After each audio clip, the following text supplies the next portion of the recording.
एक राजा बहुत बड़ा प्रजापालक था। हमेशा प्रजा के हित में प्रयत्नशील रहता था।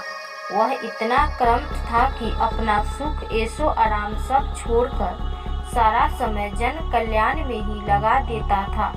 यहाँ तक कि जो मोक्ष का साधन है अर्थात भागवत भजन, उसके लिए भी वह समय नहीं निकाल पाता था। एक सुबह राजा वन की तरफ भ्रमण करने के लिए जा रहा था कि उसे एक देव के दर्शन हुए।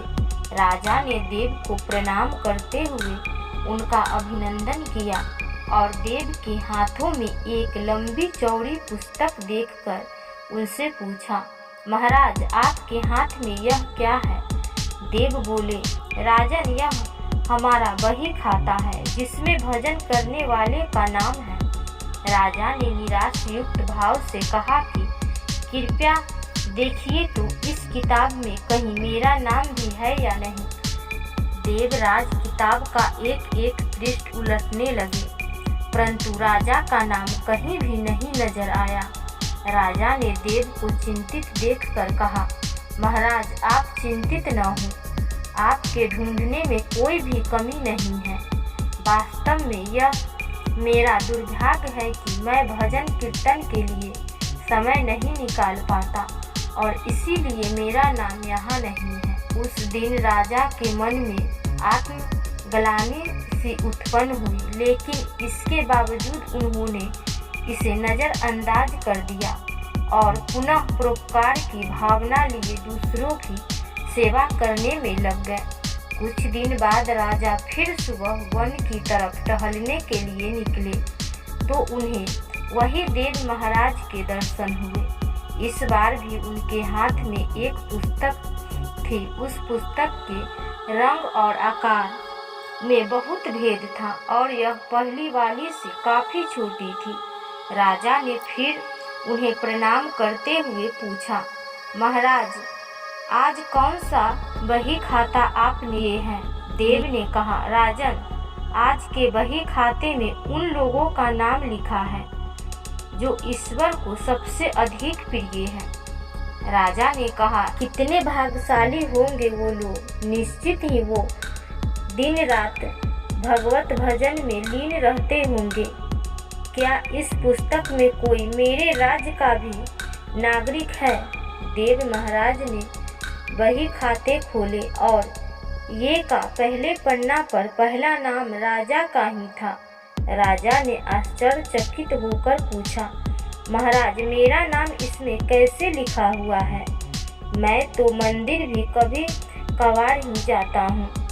देव ने कहा, राजन इसमें आश्चर्य की क्या बात है? जो लोग निष्काम होकर संसार की सेवा करते हैं, जो लोग संसार के उपकार के अपना जीवन अर्पण करते हैं, जो लोग मुक्त का लोभ भी त्याग कर प्रभु के निर्बल संतानों की सेवा सहायता में अपना योगदान देते हैं, उन त्यागी महापुरुषों का भजन स्वयं ईश्वर करता है। ये राजन तू मत पछता कि तू पूजा पाठ नहीं करता, लोगों की सेवा कर तू असल में भगवान की ही पूजा करता है। परोपकार और निस्वार्थ लोक सेवा किसी भी उपासना से बढ़कर है।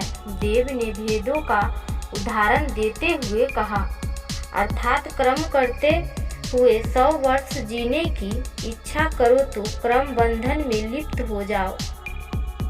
राजन भगवान दीन दयालु है, उन्हें खुशामद नहीं भाती बल्कि आचरण भाता है। सच्ची भक्ति तो यही है कि परोपकारी करो, दीन दुखियों का हित साधन करो। अनाथ विधवा किसान व निर्धन आज अत्याचारियों से सताए जाते हैं, इनकी यथाशक्ति सहायता और सेवा करो, यही परम भक्ति है। राजा को आज देव के माध्यम से बहुत बड़ा ज्ञान मिल चुका था और अब राजा भी समझ गया कि परोपकार से बड़ा कुछ भी नहीं और जो परोपकार करते हैं वही भगवान के सबसे प्रिय होते हैं। मित्रों, जो व्यक्ति निस्वार्थ भाव से लोगों की सेवा करने के लिए आगे आते हैं परमात्मा हर समय उनके कल्याण के लिए यातना करते हैं। हमारे पूर्वजों ने भी कहा है, परोपकाराय पुनः भवति, अर्थात दूसरों के लिए जीना, दूसरों की सेवा को ही पूजा समझकर कर्म करना, परोपकार के लिए अपने जीवन को सार्थक बनाना ही सबसे बड़ा पुण्य है। और जब आप भी ऐसा करेंगे तो स्वतः ही आप वह ईश्वर के प्रिय भक्तों में शामिल हो जाएंगे।